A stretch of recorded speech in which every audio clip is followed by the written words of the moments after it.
After this, Jesus and his disciples went to the province of Judea, where he spent some time with them and baptized. John also was baptizing in Aenon, not far from Salim, because there was plenty of water in that place. People were going to him and he was baptizing them. This was before John had been put in prison. Some of John's disciples began arguing with a Jew about the matter of ritual washing.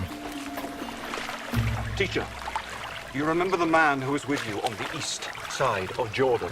The one you spoke about? Well, he is baptizing now, and everyone's going to him. No one can have anything unless God gives it. You yourselves are my witnesses that I said, I am not the Messiah, but I've been sent ahead of him.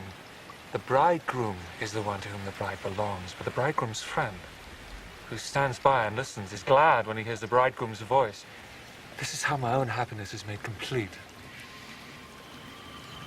He must become more important, but I become less important.